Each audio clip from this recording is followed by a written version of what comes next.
أعوذ بالله من الشيطان الرجيم. بسم الله الرحمن الرحيم. يا أيها الذين آمنوا أوفوا بالعقود. أحلت لكم بهيمة الأنعام إلا ما يتلى عليكم غير محل الصيد وأنتم حرم. إن الله يحكم ما يريد. يا أيها الذين آمنوا لا تحلوا شعائر الله ولا الشهر الحرام ولا الهدي ولا القلائد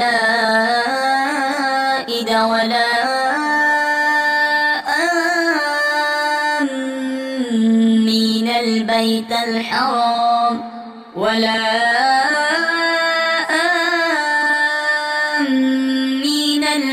الحرام يبتغون فضلا من ربهم ورضوانا. وإذا حللتم فاصطادوا ولا يجرمنكم شنآن قوم أن صدوكم عن المسجد الحرام أن تعتدوا. وتعاونوا على البر والتقوى ولا تعاونوا على الإثم والعدوان. واتقوا الله إن الله شديد العقاب. حرمت عليكم الميتة والدم ولحم الخنزير وما أهل لغير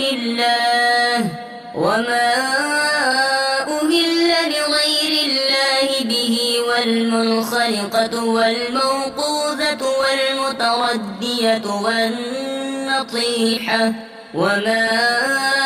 أكل السبع إلا ما ذكيتم وما ذبح على النصب وأن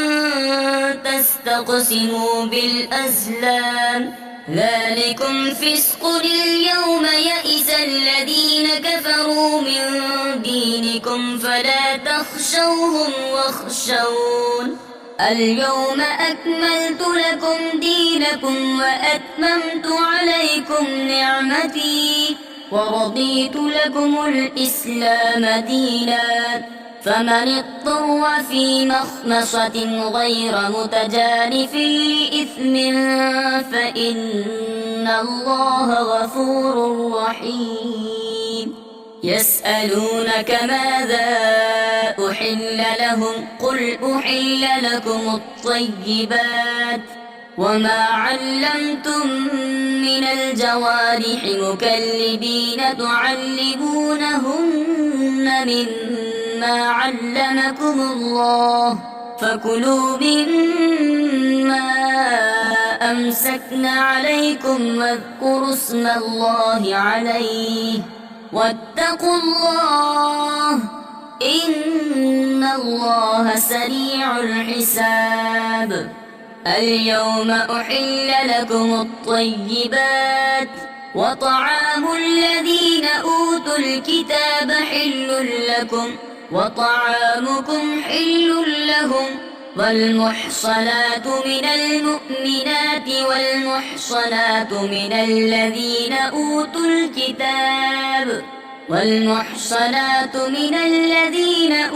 الكتاب من قبلكم إذا آتيتموهن أجورهن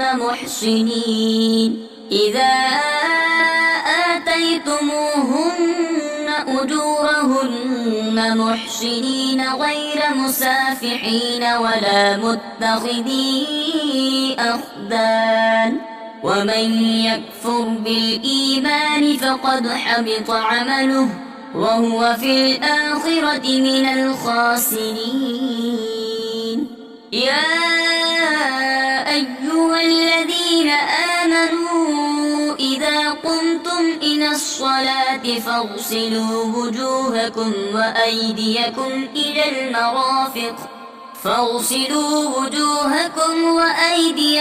إلى المرافق وامسحوا برؤوسكم وأرجلكم إلى الكعبين وإن كنتم جنبا فاطهروا وإن كنتم مرضى أو على سفر أو جاء أحد منكم من الغائط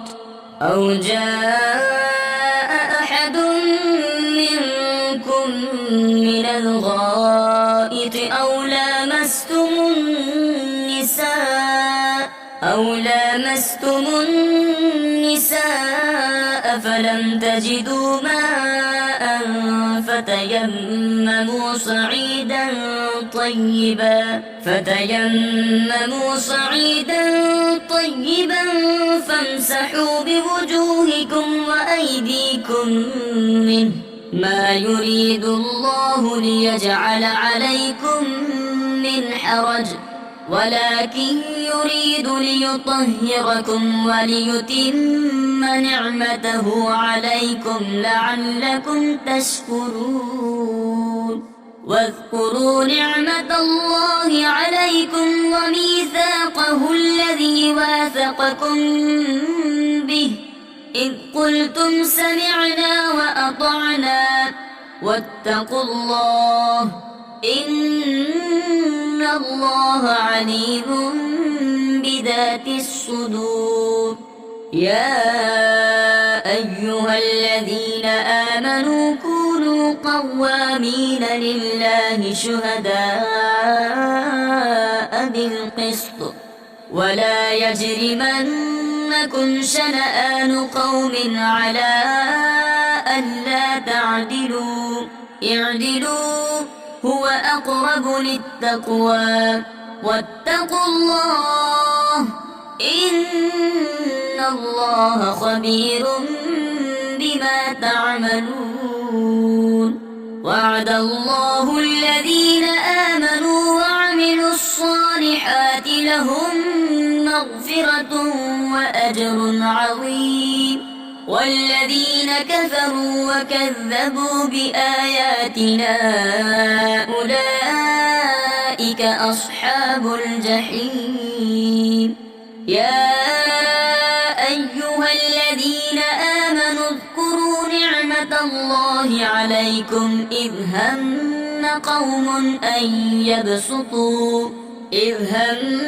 قوم أن يبسطوا إليكم أيديهم فكف أيديهم عنكم واتقوا الله وعلى الله فليتوكل المؤمنون ولقد أخذ الله ميثاق بني إسرائيل وبعثنا منهم 12 نقيبا وقال الله إني معكم لئن أقمتم الصلاة وآتيتم الزكاة وآمنتم برسلي وعزرتموهم وأقرضتم الله قرضا حسنا لأكفرن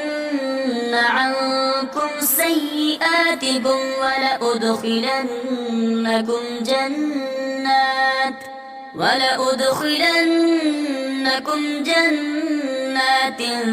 تجري من تحتها الأنهار فمن كفر بعد ذلك منكم فقد ضل سواء السبيل فبما نقضهم ميثاقهم لعناهم وجعلنا قلوبهم قاسية يحرفون الكلم عن مواضعه ونسوا حظا مما ذكروا به ولا تزال تطلع على خائنة منهم إلا قليلا منهم فاعف عنهم واصفح إن الله يحب المحسنين ومن الذين قالوا إنا نصارى أخذنا ميثاقهم فنسوا حظا مما ذكروا به فأغرينا بينهم العداوة والبغضاء إلى يوم القيامة فسوف ينبئهم الله بما كانوا يصنعون يا أهل الكتاب قد جاءكم رسولنا يبين لكم كثيرا مما كنتم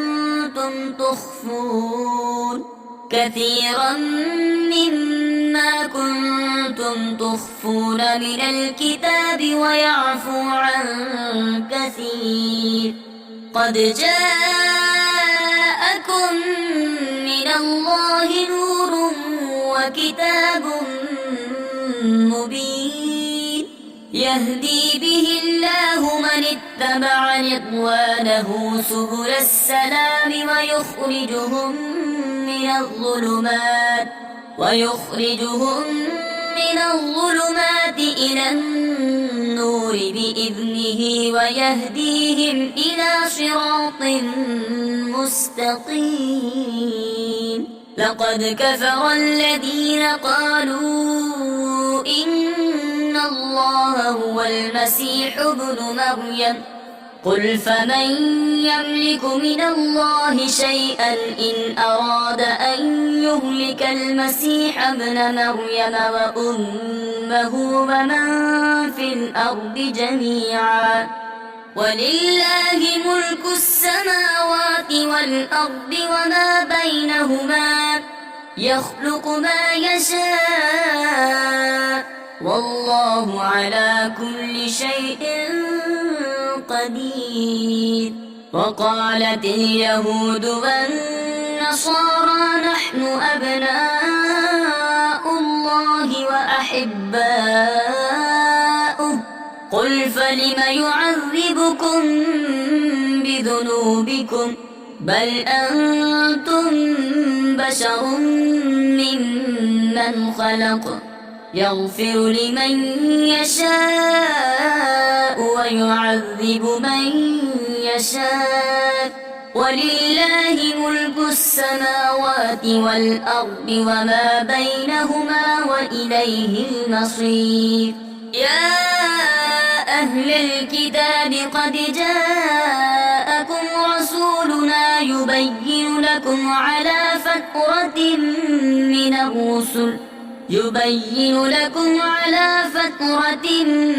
من الرسل أن تقولوا ما جاءنا من بشير ولا نذير فقد جاءكم بشير ونذير والله على كل شيء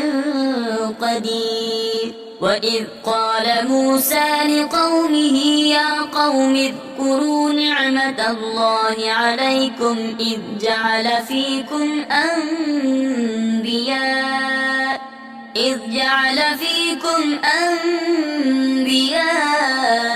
وجعلكم ملوكا وآتاكم ما لم يؤت أحدا من العالمين يا قوم ادخلوا الأرض المقدسة التي كتب الله لكم ولا ترتدوا على أدباركم فتنقلبوا خاسرين قالوا يا موسى إن فيها قوما جبارين وإنا لن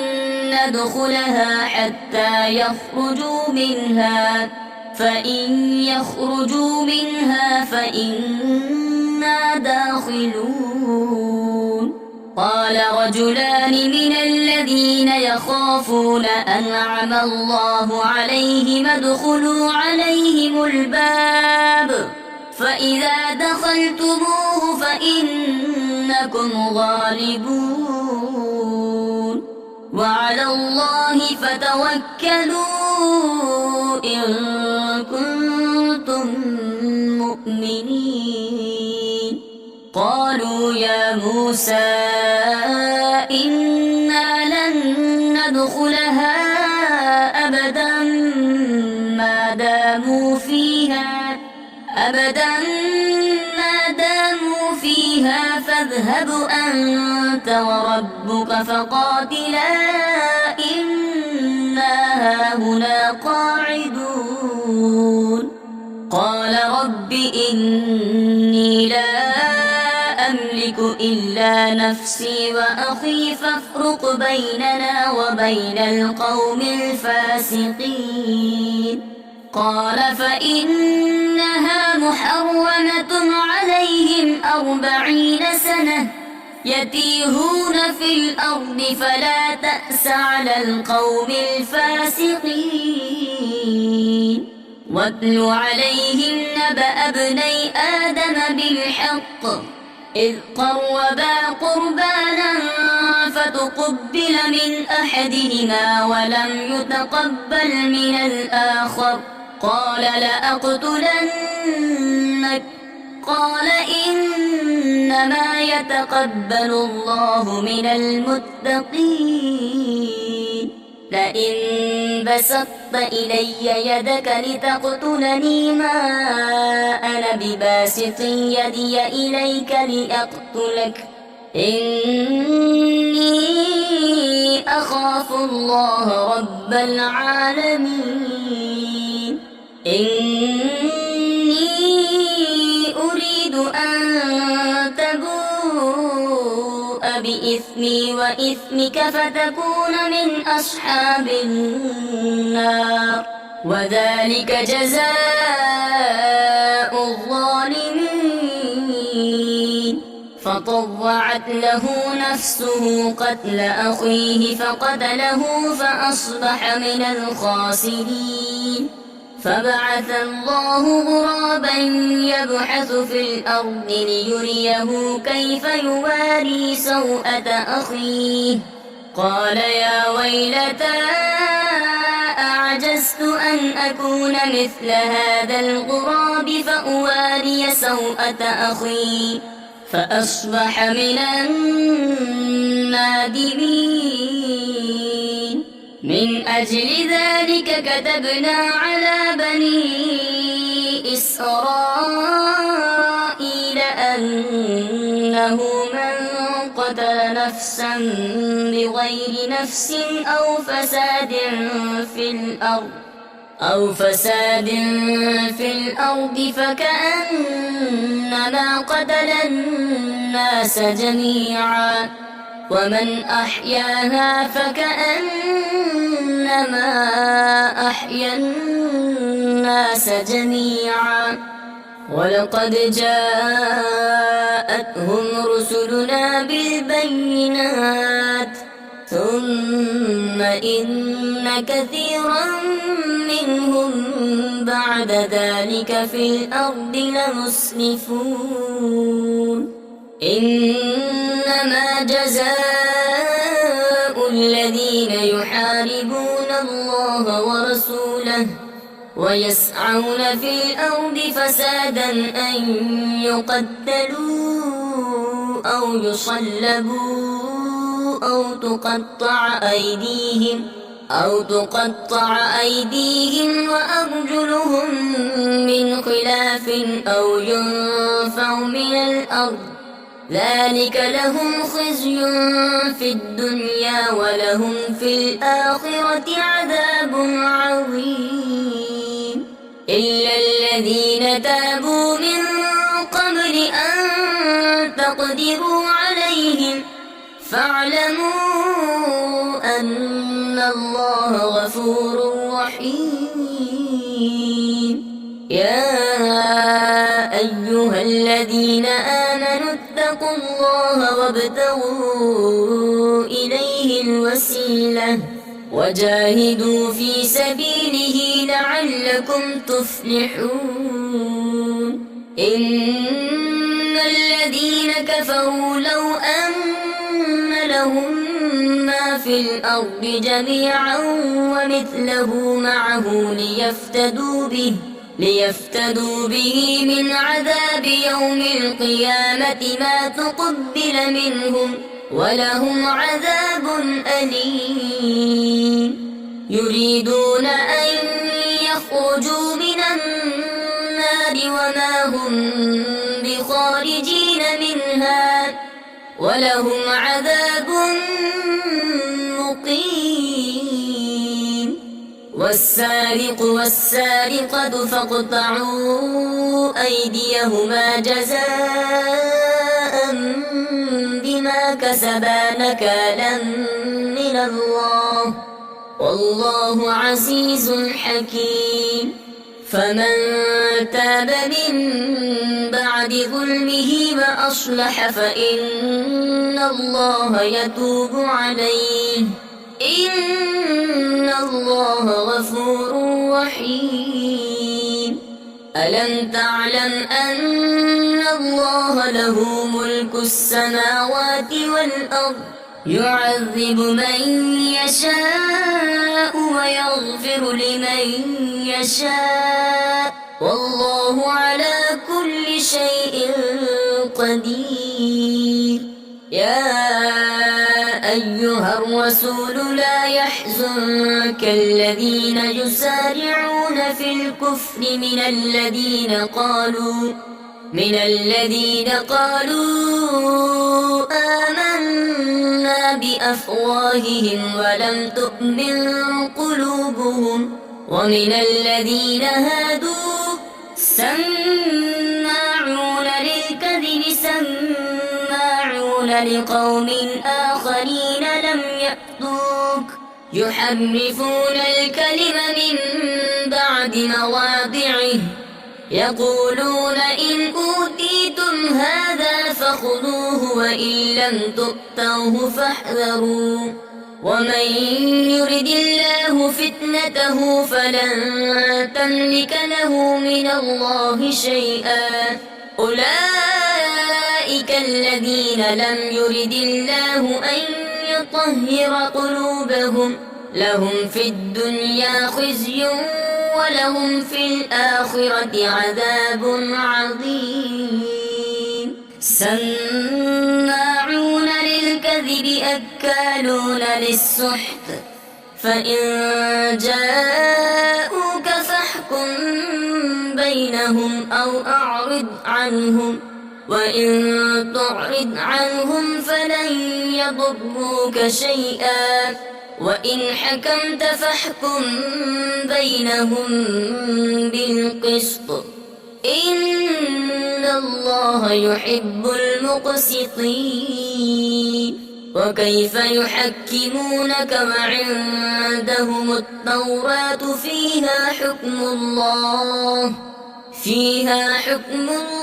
ثم يتولون من بعد ذلك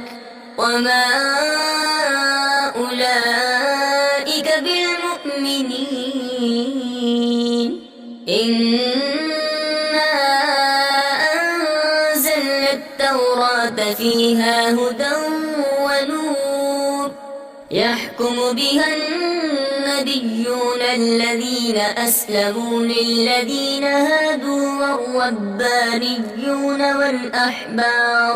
والربانيون والأحبار بما استحفظوا من كتاب الله وكانوا عليه شهداء فلا تخشوا الناس واخشوني ولا تشتروا بآياتي ثمنا قليلا ومن لم يحكم بما أنزل الله فأولئك هم الكافرون وكتبنا عليهم فيها أن النفس بالنفس والعين بالعين والأنف بالأنف والأذن بالأذن والسن بالسن والجروح قصاص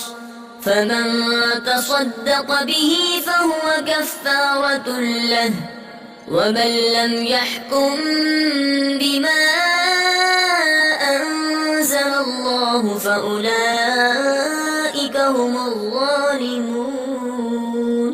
وقفينا على آثارهم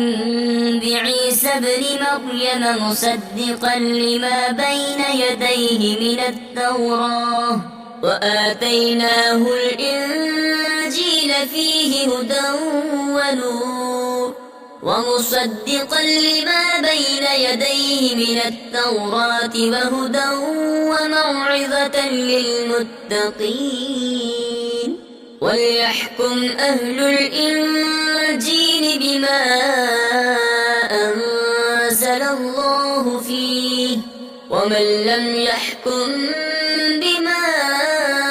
أنزل الله فأولئك هم الفاسقون. وأنزلنا إليك الكتاب بالحق مصدقا لما بين يديه من الكتاب ومهيمنا عليه فاحكم بينهم بما أنزل الله، ولا تتبع أهواءهم عما جاءك من الحق، لكل جعلنا منكم شرعة ومنهاجا، ولو شاء الله لجعلكم أمة واحدة، ولكن ليبلوكم فيما آتاكم فاستبقوا الخيرات، إلى الله مرجعكم جميعا فينبئكم بما كنتم فيه تختلفون. وأن احكم بينهم بما أنزل الله ولا تتبع أهواءهم واحذرهم أن يفتنوك عن بعد ما أنزل الله إليك، فإن تولوا فاعلم أنما يريد الله أن يصيبهم ببعض ذنوبهم، وإن كثيرا من الناس لفاسقون. أفحكم الجاهلية يبغون، ومن أحسن من الله حكما لقوم يوقنون. يا أيها الذين آمنوا لا تتخذوا اليهود والنصارى أولياء، بعضهم أولياء بعض، ومن يتولهم منكم فإنه منهم، إن الله لا يهدي القوم الظالمين. فترى الذين في قلوبهم مرض يسارعون فيهم يقولون نخشى أن تصيبنا دائرة، فعسى الله أن يأتي بالفتح أو أمر من عنده فيصبحوا على ما أسروا في أنفسهم نادمين. ويقول الذين آمنوا أهؤلاء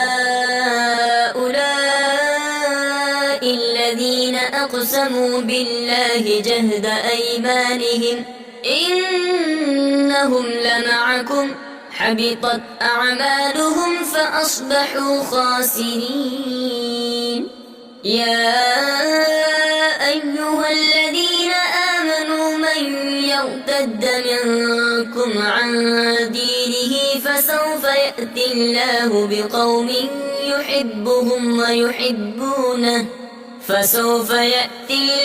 بقوم يحبهم المؤمنين أعزة على الكافرين يجاهدون في سبيل الله ولا يخافون لومة لائم ذلك فضل الله يؤتيه من يشاء والله واسع عليم إنما وليكم الله ورسوله والذين آمنوا الذين يقيمون الصلاة ويؤتون الزكاة وهم راكعون ومن يتول الله ورسوله والذين آمنوا فإن حزب الله هم الغالبون يا أيها الذين آمنوا لا تتخذوا الذين اتخذوا دينكم هزوا ولعبا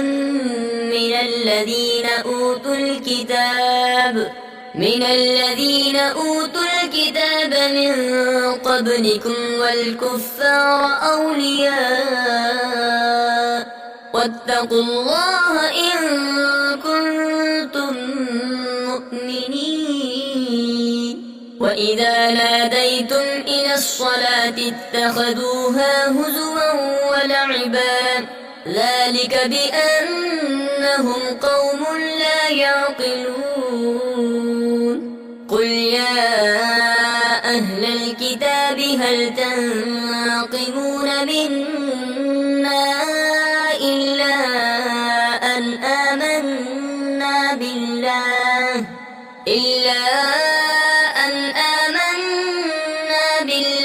وما أنزل إلينا وما أنزل من قبل وأن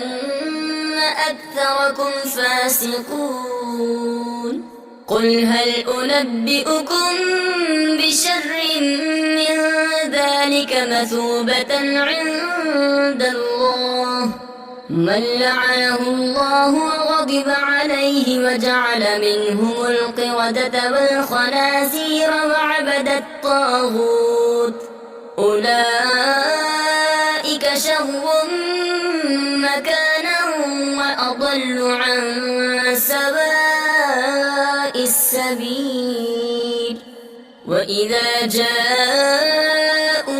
قالوا آمنا وقد دخلوا بالكفر وهم قد خرجوا به والله أعلم بما كانوا يكتمون وترى كثيرا منهم يسارعون في الإثم والعدوان وأكلهم السحت لبئس ما كانوا يعملون لولا ينهاهم الربانيون والأحبار عن قولهم الإثم وأكلهم السحت لبئس ما كانوا يصنعون وقالت اليهود يد الله مغلولة غلت أيديهم ولعنوا بما قالوا بل يداه مبسوطتان ينفق كيف يشاء وليزيدن كثيرا منهم ما أنزل إليك من ربك طغيانا وكفرا وألقينا بينهم العداوة والبغضاء إلى يوم القيامة كلما أوقدوا نارا للحرب أطفأها الله ويسعون في الأرض فسادا والله لا يحب المفسدين ولو أن أهل الكتاب آمنوا واتقوا لكفرنا عنهم سيئاتهم ولأدخلناهم جنات النعيم ولو أنهم أقاموا التوراة والإنجيل وما أنزل إليهم من ربهم لأكلوا من فوقهم ومن تحت أرجلهم منهم أمة مقتصدة وكثير منهم ساء ما يعملون يا أيها الرسول بلغ ما أنزل إليك من ربك وإن لم تفعل فما بلغت رسالته والله يعصمك من الناس إن الله لا يهدي القوم الكافرين قل يا أهل الكتاب لستم على شيء حتى تقيموا التوراة والإنجيل وما أنزل إليكم من ربكم وليزيدن كثيرا منهم ما أنزل إليك من ربك طغيانا وكفرا فلا تأس على القوم الكافرين إن الذين آمنوا والذين هادوا والصابئون والنصارى من آمن بالله واليوم الآخر وعمل صالحا فلا خوف عليهم ولا هم يحزنون لقد أخذنا ميثاق بني إسرائيل وأرسلنا إليهم رسلا كلما جاءهم رسول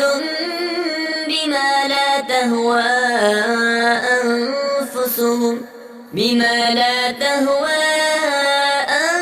أنفسهم فريقا كذبوا وفريقا يقتلون وحسبوا ألا تكون فتنة فعموا وصموا ثم تاب الله عليهم ثم عموا وصموا كثير منهم والله بصير بما يعملون لقد كفر الذين قالوا إن الله هو المسيح ابن مريم وقال المسيح يا بني إسرائيل اعبدوا الله ربي وربكم إنه من يشرك بالله فقد حرم الله عليه الجنة ومأواه النار وما للظالمين من أنصار لقد كفر الذين قالوا إن الله ثالث ثلاثة وما من إله إلا إله واحد وإن لم ينتهوا عما يقولون ليمسن الذين كفروا منهم عذاب أليم أفلا يتوبون إلى الله ويستغفرونه والله غفور رحيم ما المسيح ابن مريم إلا رسول قد خلت من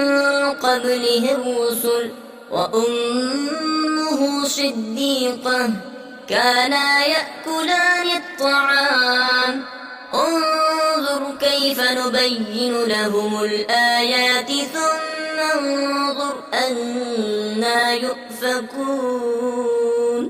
قل أتعبدون من دون الله ما لا يملك لكم ضرا ولا نفعا والله هو السميع العليم قل يا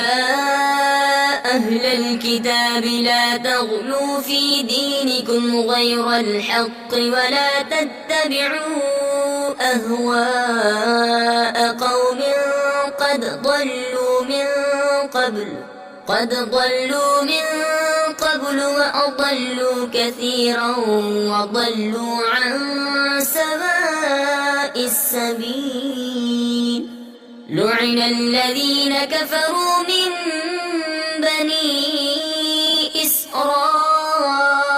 على لسان داود وعيسى بن مريم ذلك بما عصوا وكانوا يعتدون كانوا لا يتناهون عن منكر فعلوه لبئس ما كانوا يفعلون ترى كثيرا منهم يتولون الذين كفروا لبئس ما قدمت لهم أنفسهم أن سخط الله عليهم وفي العذاب هم خالدون ولو كانوا يؤمنون بالله والنبي وما أنزل إليه ما اتخذوهم أولياء ولكن كثيرا منهم فاسقون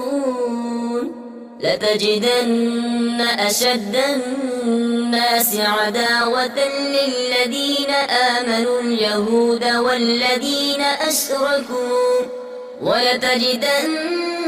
أقربهم مودة للذين آمنوا الذين قالوا إنا نصارى ذلك بأن منهم قسيسين ورهبانا وأنهم لا يستكبرون وإذا سمعوا ما أنزل إلى الرسول ترى أعينهم تفيض من الدمع مما عرفوا من الحق يقولون ربنا آمنا فاكتبنا مع الشاهدين وما لنا لا نؤمن بالله وما جاءنا من الحق ونطمع أن يدخلنا ربنا مع القوم الصالحين فأثابهم الله بما قالوا جنات تجري من تحتها الأنهار خالدين فيها وذلك جزاء المحسنين والذين كفروا وكذبوا بآياتنا أولئك أصحاب الجحيم يا أيها الذين آمنوا لا تحرموا طيبات ما أحل الله لكم ولا تعتدوا إن الله لا يحب المعتدين وكلوا مما رزقكم الله حلالا طيبا واتقوا الله الذي أنتم به مؤمنون لا يؤاخذكم الله باللغو في أيمانكم ولكن يؤاخذكم بما عقدتم الأيمان فكفارته إطعام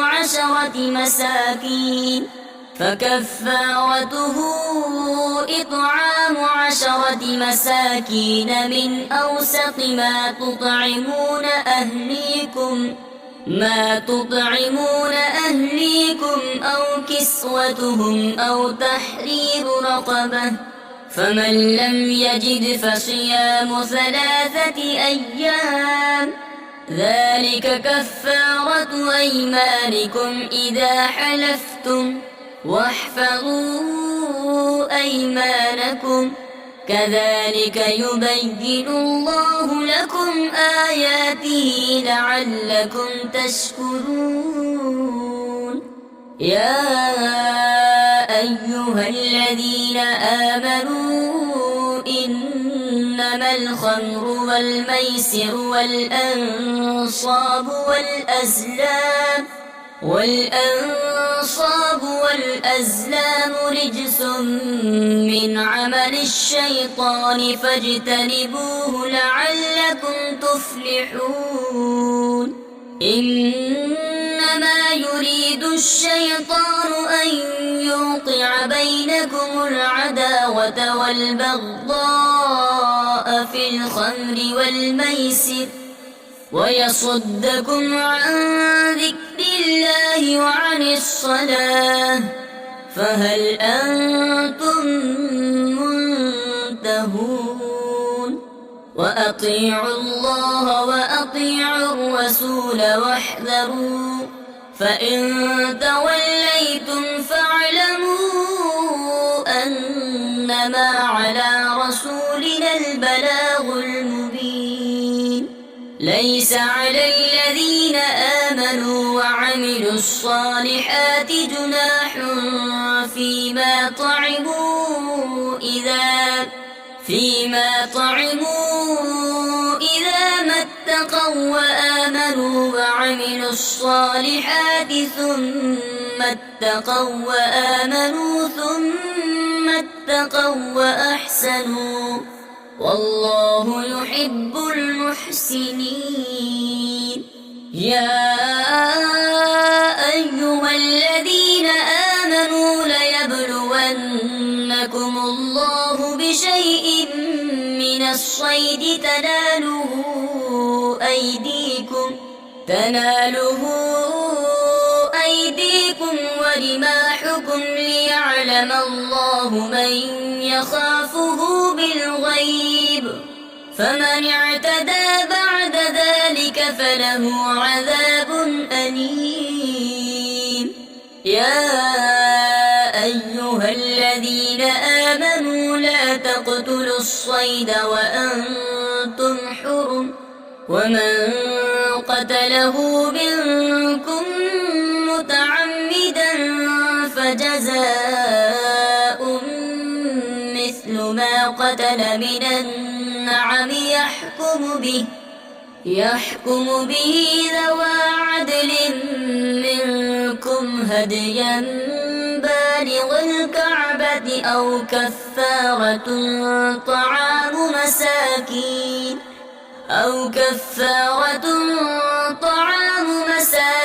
أو عدل ذلك صياما ليذوق وبال أمره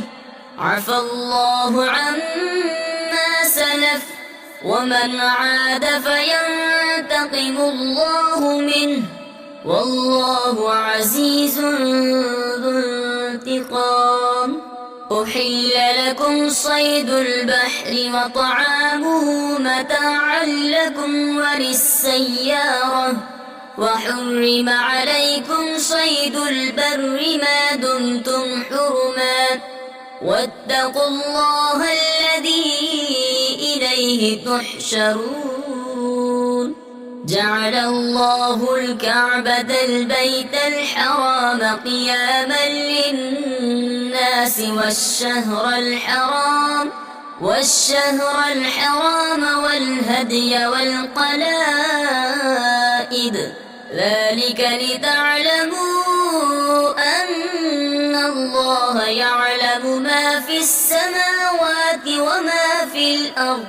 وأن الله بكل شيء عليم اعلموا أن الله شديد العقاب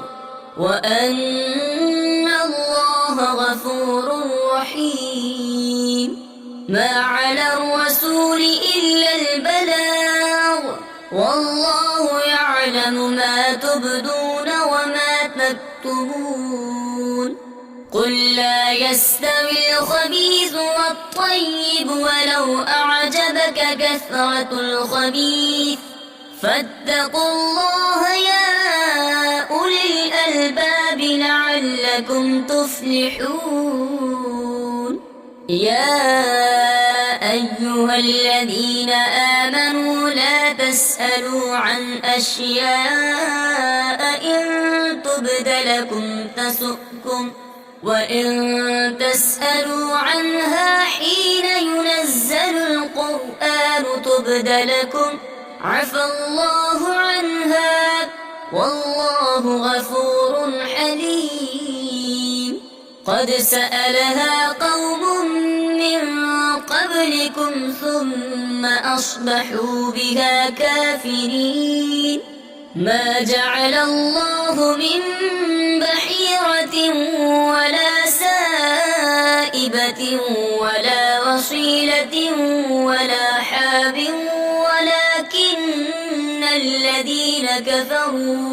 ولكن الذين كفروا يفترون على الله الكذب وأكثرهم لا يعقلون. وإذا قيل لهم تعالوا إلى ما أنزل الله وإلى الرسول قالوا حسبنا ما وجدنا عليه آباءنا أولو كان آباؤهم لا يعلمون شيئا ولا يهتدون. يا أيها الذين آمنوا عليكم أنفسكم لا يضركم من ضل إذا اهتديتم إلى الله مرجعكم جميعا فينبئكم بما كنتم تعملون. يا أيها الذين آمنوا شهادة بينكم إذا حضر أحدكم الموت حين الوصية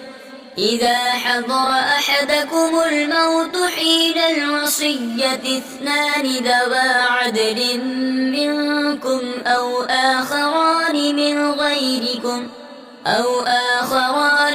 غيركم إن أنتم ضربتم في الأرض فأصابتكم مصيبة الموت تحبسونهما من بعد الصلاة فيقسمان بالله إن ارتبتم لا نشتري به ثمنا ولو كان ذا قربى ولا نكتم شهادة الله إنا إذا لمن الآثمين. فإن عثر على أنهما استحقا إثما فآخران يقومان مقامهما من الذين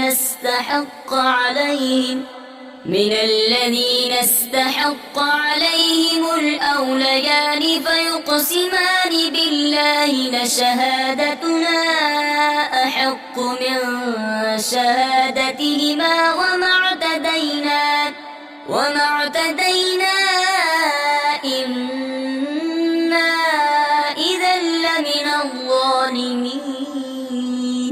ذلك أدنى أن يأتوا بالشهادة على وجهها أو يخافوا أن ترد أيمان بعد أيمانهم واتقوا الله واسمعوا والله لا يهدي القوم الفاسقين. يوم يجمع الله الرسل فيقول ماذا أجبتم قالوا لا علم لنا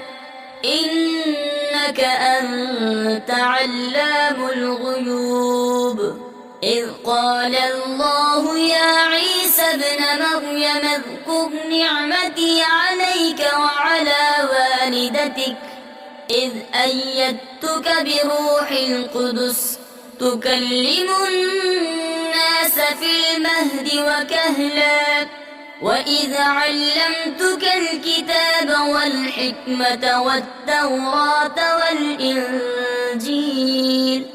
وإذ تخلق من الطين كهيئة الطير بإذني فتنفخ فيها فتكون طيرا بإذني وتبرئ الأكمه والأبرص بإذني وإذ تخرج الموتى بإذني وإذ كففت بني إسرائيل عنك إذ جئتهم بالبينات فقال الذين كفروا منهم إن هذا إلا سحر مبين وإذ أوحيت إلى الحواريين أن آمنوا بي وبرسولي قالوا آمنا واشهد بأننا مسلمون إذ قال الحواريون يا عيسى ابن مريم هل يستطيع ربك أن ينزل علينا مائدة من السماء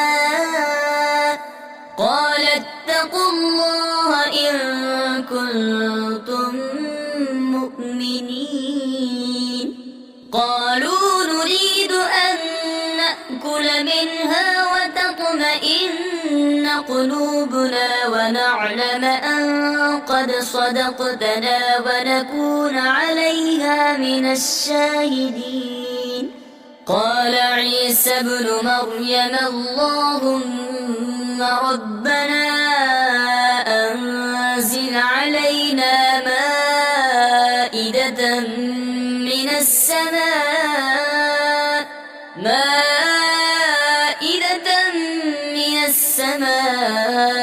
تكون لنا عيدا لأولنا وآخرنا وآية منك وارزقنا وأنت خير الرازقين قال الله إني منزلها عليكم فمن يكفر بعد منكم فإني أعذبه عذابا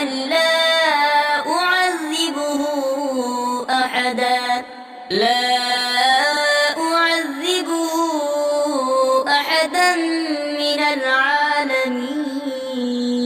وإذ قال الله يا عيسى ابن مريم أأنت قلت للناس اتخذوني وأمي إلهين من دون الله قال سبحانك ما يكون لي أن أقول ما ليس لي بحق إن كنت قلته فقد علمته تعلم ما في نفسي ولا أعلم ما في نفسك إنك أنت علام الغيوب ما قلت لهم إلا ما أمرتني به أن اعبدوا الله ربي وربكم وكنت عليهم شهيدا ما دمت فيهم فلما توفيتني كنت أنت الرقيب عليهم وأنت على كل شيء شهيد إن تعذبهم فإنهم عبادك وإن تغفر لهم فإنك أنت العزيز الحكيم قال الله هذا يوم ينفع الصادقين صدقهم لهم جنات تجري من تحتها الأنهار خالدين فيها أبدا رضي الله عنهم ورضوا عنه ذلك الفوز العظيم لله ملك السماوات والأرض وما فيهن وهو على كل شيء قدير.